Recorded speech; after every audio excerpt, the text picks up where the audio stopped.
சேலத்து முதல்ல போனோடனே நான் ஃபர்ஸ்ட் இந்த ஐயா அப்பா பைத்தியம் சாமி அவருடைய ஜீவ சமாதிக்கு தான் போனேன். அங்கே குடும்பத்தோட போயிருந்தோம். இன்னைக்கு என்னோட பெரிய பொண்ணோட பிறந்த நாள். சரி குருவோட ஆசீர்வாதம் வாங்கிக்கலாம் அப்படின்னு சொல்லிட்டு போனேன். உள்ள கால் எடுத்து வச்சு உடனே வைப்ரேஷன் ரொம்ப அதிகமாக இருந்துச்சு. என்ன சொல்றதுன்னு தெரியல. என்னோட மனைவிக்கும் அதே தான் சொன்னாங்க. நான் பாட்டுக்கு அங்கே உட்காந்து தியானம் பண்ற அளவுக்கு யாரையும் விடலை. அப்படியே பார்த்துட்டு அப்படியே வெளியே வரலாம். பட் நானும் அப்படியே மெல்ல அப்படியே ஓரமா நின்றுக்கிட்டு நின்ன வகையிலேயே அப்படியே பயிற்சி சட்டுறதுக்கு உண்டான முறையை அப்படியே செஞ்சிட்டு இருந்தேன். அளவற்ற ஒரு ஆனந்தம். என்ன அதுதான் தெரியாது. இதான் சொல்லணும்னா ஒரு கோயிலுக்கு போனால் இந்த மாதிரி வைப்ரேஷன்லாம் நான் இது வரைக்கும் பார்த்ததில்லை. ஆனால் இந்த ஜீவ சமாதியில் எனக்கு கிடைச்ச ஒரு ஆனந்தத்துக்கு அளவே இல்லைன்னு தான் சொல்ல முடியும். ஸோ இப்போதான் முறையாக ஜீவ சமாதிங்கிறது எந்த அளவுக்கு ஆற்றல் வாய்ந்ததுங்கிறது என்னால் உணர முடியுதுங்க. நன்றி நன்றி குருவே சரணம்.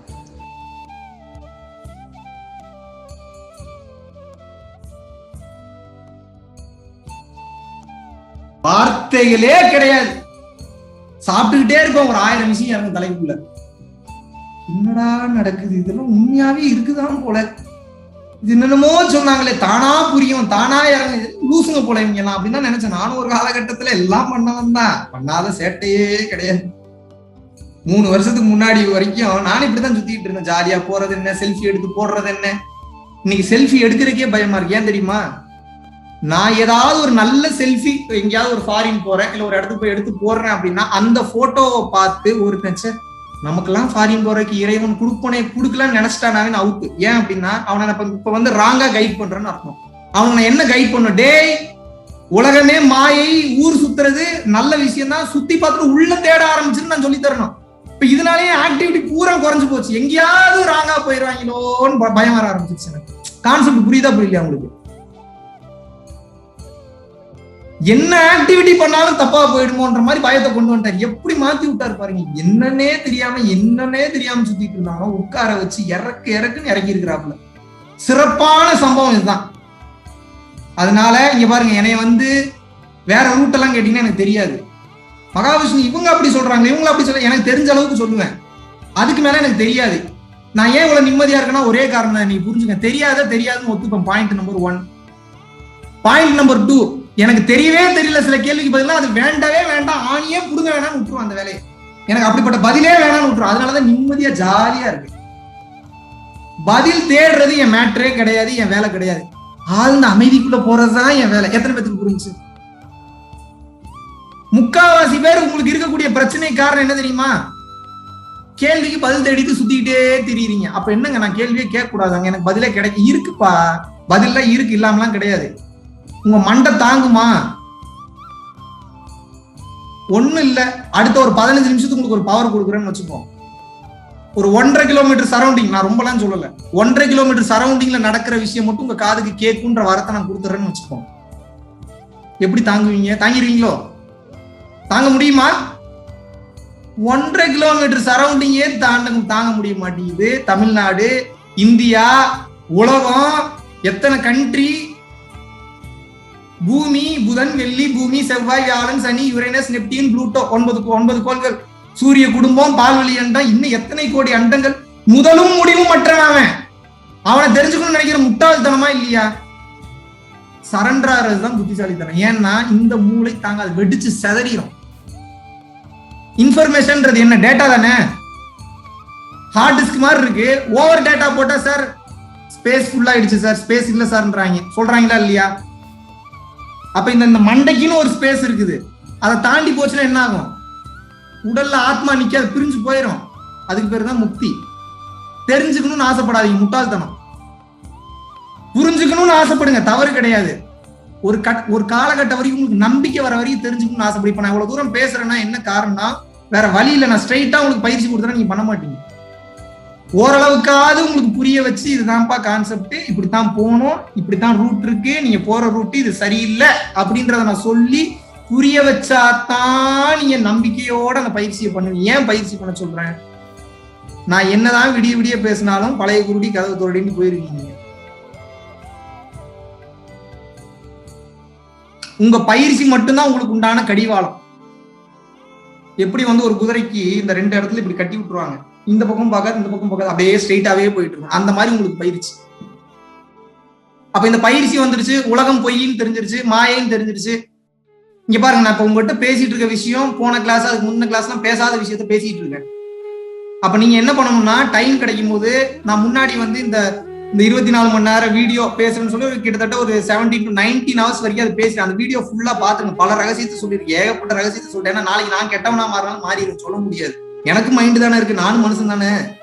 நான் சகலமும் மாதிரி இந்த ஞானியா? நான் என் மைண்டே எப்ப ட்விஸ்ட் பண்ணுன்னு தெரியும். அதனாலதான் நல்லவனா இருக்கும் போதே எல்லாத்தையும் சொல்லிடணும்னு எல்லா ரகசியத்தையும் சொல்லி வச்சுட்டேன். நான் இந்த மென்டாலிட்டியில வாழணும். நீங்க எப்படி, யாருக்கு எது வேண்டுமானாலும் எப்போது வேண்டுமானாலும் நடக்கலாம், அனைத்தும் இறைவன் கையில இருக்கு. அவன் எப்ப வேணாலும் ட்விஸ்ட் பண்ணுவான், எப்ப வேணாலும் சோதிப்பான். நம்ம விழிப்புணர்வோட இருக்கணும். எப்படி, சாகுற வரைக்கும் விழிப்புணர்வோட இருக்கணும். ஒவ்வொரு கணமும் விழிப்புணர்வா இருக்கணும். இது தேவையா தேவையில்லையா, இது பண்ணா நல்லதா கெட்டதா. இந்த பக்குவம் அவ்வளவு சீக்கிரம் வந்துடாது, குறைஞ்சது ஒரு வருஷமாவது ஆகும் இந்த பக்குவ நிலையை நீ பிடிக்கிறதுக்கே. அதுக்குதான் இந்த பயிற்சி. பயிற்சி என்பது எதற்காக? இதுக்கு பேரு தாங்க வித்தை. இந்த ஒரு வித்தை தெரிஞ்சிருச்சுன்னா எல்லாமே புரிய வரும் உங்களுக்கு. எதுவுமே யாருமே சொல்லித்தர வேணாம். இன்னைக்கு ஓப்பனான ஒரு உண்மையை சொல்றேன். நான் கடந்து வந்த பாதையில நிறைய குருமார்களை சந்திச்சு வந்திருக்கேன். நான் நிறைய பேரை பார்த்திருக்கேன். நிறைய பேர் மேல மரியாதை இருக்கு. பல குருமார்கள் மேல சில வருத்தங்கள் இருக்கு. அவங்களோட ஆக்டிவிட்டிஸ்ல அது எல்லாத்துக்குமே இருக்கிறது சகஜம்தான். நம்ம அவ்வளவு டீப்பாலாம் போக வேணாம். நான் என்ன சொல்றேன், எல்லாருமே தவறுகள் பண்றது சகஜம்தான். ஆனா தவறே பண்ணிட்டு இருக்குமான்றதுதான் கேள்வி. எத்தனை பேருக்கு புரிஞ்சு?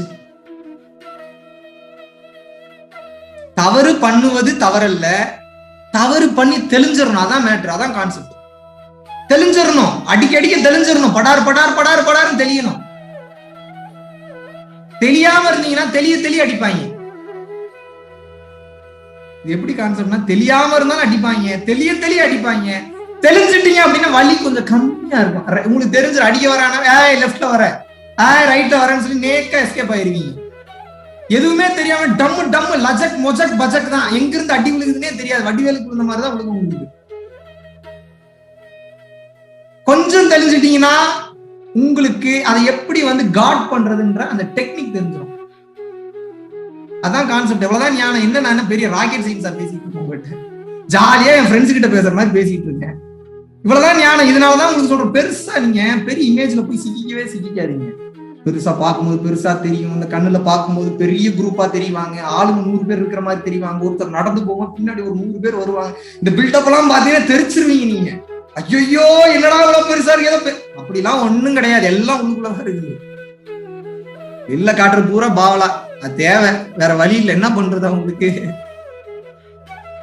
பெயர் சொல்ல முடியாத சில உயர்ந்த நிலையில இருக்கக்கூடிய சில ஆட்கள், நான் பெயர் சொல்ல விரும்பவில்லை, மிகப்பெரிய லாக்ல இருக்காங்க. மிகப்பெரிய லாக். இறைவன் கொடுத்துட்டாரு, ஆசீர்வாதம் பண்ணிட்டாரு, கரெக்டா பாதுகாக்கணும். அந்த கனெக்ஷன் விட்டுறவே கூடாது கடைசி வரைக்கும். அதான் கான்செப்ட், அதான் பேஸ். கனெக்ஷன் கட் ஆயிடுச்சுன்னா முடிஞ்சு போச்சு. என்ன நினைச்சாலும் வராது. அப்ப என்ன, இவ்வளவு நாள் கட்டி காப்பாத்துற மரியாதையும் பில்டப்பா கட்டி காப்பாத்துறதுக்கு போராடிட்டு இருப்பீங்க. இல்லைன்னா வலிக்குமே, குத்துமே. எனக்கு மடியில காண இல்லை, கவலையே இல்லை. நாளைக்கே நீ போய் பிச்சைக்காரனா பிச்சைறானா கூட அம்மனமா போய் பிச்சை எடுப்பேன். எனக்கு அதை பத்தி கவலையே கிடையாது. என் கூட வந்தவங்களை கேட்டு பாருங்க. கார் ஓட்டிட்டு இருக்க ஒருத்தன் என்ன மனம்னா என்னன்னு கேட்கறான். என் மாப்பிள்ள விளக்கம் கொடுத்துட்டு இருக்கேன். அவனுக்கு புரியவே மாட்டேன். மனசை கழட்டி வைக்கிறேன்டா, மனசை கழட்டி வைக்கிறான். அவனுக்கு புரியல. இவனுக்கு எப்படி புரியுதுன்னு டக்குன்னு சட்டை பேண்ட் பூராத்தையும் அவுத்துட்டு கார் தொடக்கி வச்சிருந்த கிழிஞ்ச ஒரு டவுசர் எடுத்து போட்டு நான் பாட்டு ரோடா பிச்சை எடுக்க ஆரம்பிச்சிட்டேன். எங்க அப்பாவோட ஜீவ சமாதி போயிட்டு இருக்கோம். மிரண்டுட்டாங்க கூட இருந்த 2 பேரும். என்னடா பண்ணிட்டு இருக்காங்க, இவ்வளவுதான்டா மனசை கழட்டி வைக்கிறது. இப்ப நான் போய் எடுக்கும் போது எனக்கு எதுவும் தடுக்கல. ஏன் தடுக்கல யாருக்குமே தெரியாது. ஃபர்ஸ்ட் டைம் சொல்றேன் இந்த மேட்ரு. அப்பப்போ வரும் இந்த மாதிரி ஸ்பாட்ல, ஏதாவது டைமுக்கு பொறுத்த மாதிரி தான் வரும். பிளான் பண்ணி எல்லாம் பேசுறது கிடையாது. நான் நல்லா புரிஞ்சுக்குங்க. இது எதுக்கு இதை பண்றது அப்படின்னா, நான் பிச்சை எடுக்க போகும்போது என் மனசுல எதுவுமே இல்லை. பிச்சை எடுக்கிறது மட்டும்தான் நோக்கமா இருக்கு. பிச்சை போடுங்க. ஒருத்தன் கண்டபடி கேட்ட வார்த்தையில திட்டுறான். ஒரு அண்ணா இன்னும் இவ்வளவு அழகா இருக்கு, உனக்கு நான் கல்யாணம் பண்ணி தரேனான்றான். ஒருத்தன் வா தம்பி உனக்கு நான் வேலை வாங்கி தரேன்றான். இன்னொருத்தன் 1 ரூபா கொடுத்துட்டு கண்ணுல தண்ணியா விடுறான். எதுக்குடா 1 ரூபா கொடுத்து இவ்வளவு அழுகிறீங்கன்னு எனக்கு புரியல. ஒருத்தன் என்ன பண்றான், 10 ரூபா கொடுத்துட்டு உனக்கு ஏன்டா உனக்கு கைகள் நல்லா இருக்குது விளங்காத நான் நல்லா போய் நல்லா வேலை செய்ய வேண்டியதான்றாங்க. சிரிப்பா மனசுக்குள்ள வந்து சோகமா முகத்தை வச்சுட்டு இருந்தாங்க. இது எதுவும் எனக்கு வலிக்காது. நீங்க போய் பிச்சை எடுத்து காட்டுங்க பாப்போம். உங்களை பிச்சை எடுக்க சொல்லல, சும்மா காட்டுங்க. ஏன் உங்களை எது தடுக்குதுன்னு யோசிங்க. எது தடுக்கிறது என்றால் ஒரு இமேஜ் ஒன்று கிரியேட் பண்ணி வச்சிருக்கீங்க. ஒரு இமேஜ், நான் இவரு, நான் இப்படி வந்தேன், எங்க அப்பா இவரு, எங்க அம்மா இவரு. ரமணர் ஒரே வாரத்துல அடிச்சு சுக்கு நூறா நொறுக்கிட்டார். தாறு மரம் நொறுக்கி சுக்கு சுக்கா நொறுக்கிட்டாப்ல. என்ன, நான் இன்னார், நான் இவன் என்ற அடையாளத்தை அளிப்பதே ஞானம், யோகம், தவம், சித்தி, முத்தி. ஒரே வாரத்துல முடிச்சுட்டார். அவ்வளவுதான்.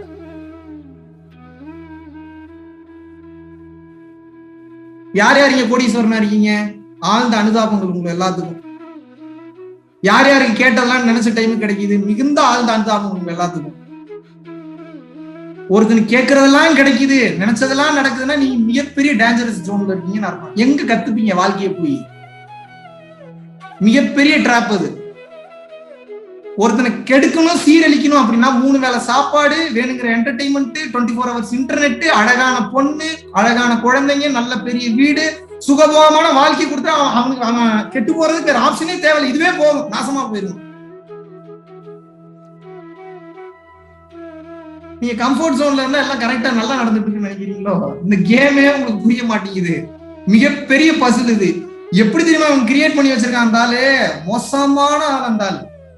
ஐயோ, நான் பார்த்த வரைக்குமே இந்த இன்னும் இருக்கு, நானே இன்னும் ஃபுல்லா பாக்கல.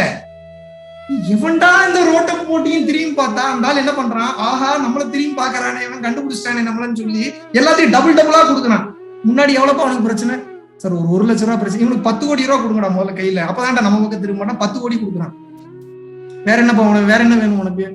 சார் இந்த பொண்ணு, இவனுக்கு 4-5 பொண்ணுங்க கொடுறான். நல்லா இருந்துட்டு போடா, நீ முதல்ல கர்ம நீ அனுபவிச்சுப்பா, என் பக்கம் ஏன் திரும்புறேன்றா இருந்தாலும். எப்படி ட்விஸ்ட் வச்சுக்கிறாங்க பாருங்க. ரொம்ப டிசைனா தெரியும் கலருக்கு. உங்களை மாத்தி உங்களை நான் என்ன பண்ண போறேன்? நான் நல்லா யோசிங்க. உங்களை வேற மாதிரி திசை திருப்பி எனக்கு ஒரு பிரயோஜனமும் கிடையாது.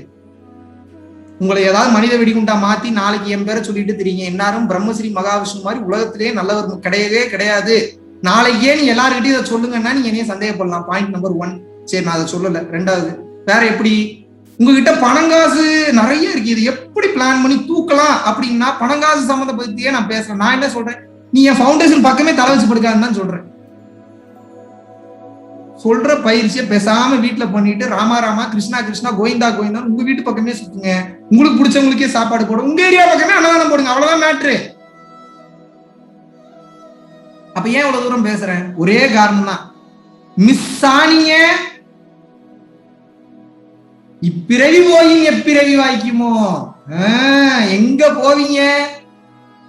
இந்த பிறவி போச்சுன்னா எந்த பிறவியை பிடிப்பீங்க? எல்லாம் டிசைனா தான் தெரியும், கலர் கலரா தான் தெரியும், வேற லெவல்ல தெரியும். இப்படிமாங்க அப்படிமா எல்லாம் பேசுவாங்க. உடலை விட்டு உயிர் வெளியில போயிருச்சுன்னு வைங்க, முறை 7ஆம் பேலன்ஸ் ஷீட் எடுத்து பாரு. கர்மா பேலன்ஸ் ஷீட்ல என்ன இருக்கு? எத்தனை புண்ணியம் பண்ணிருக்கேன், எவ்வளவு பாவம் பண்ணிருக்கான்னு முதல்ல பாப்பாங்க.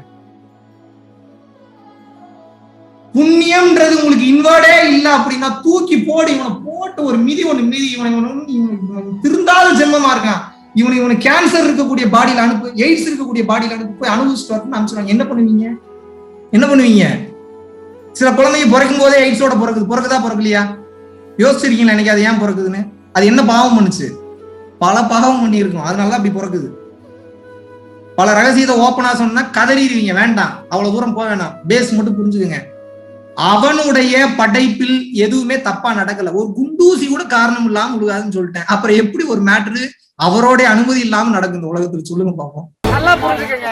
நான் ஒரு சாதாரண டெய்லரோட பையன் தான். அப்படி இருக்கிறப்ப நானும் வாழ்க்கையில 2.5 வருஷத்துக்கு முன்னாடி படாத கஷ்டம்லாம் பண்ணிட்டேன். ஜோதியை நாடி நாடி நாடி நாடி நாட்களும் கழிந்து போய் பழமொழியே தப்பா புரிஞ்சுக்கிட்டு இருக்கீங்களே. வலது கைக்கு கொடுக்கும் போது இடது கைக்கு தெரியக்கூடாதுன்னு என்ன பண்ணணும்னா அவ்வளவு கொடுக்கணும். இடையில அவ்வளவு மேட்ரு மறைக்கணும் உங்களுக்கு கொடுக்கும் போது. ஏன் அவ்வளவு நீங்க கொடுக்கும் போதுதான் வலது கைக்கு கொடுக்கும் போது இடது கைக்கு தெரியாது. அவ்வளவு கிஃப்ட் கொடுங்க, நல்ல விஷயங்களும் கொடுங்க அவங்களுக்கு.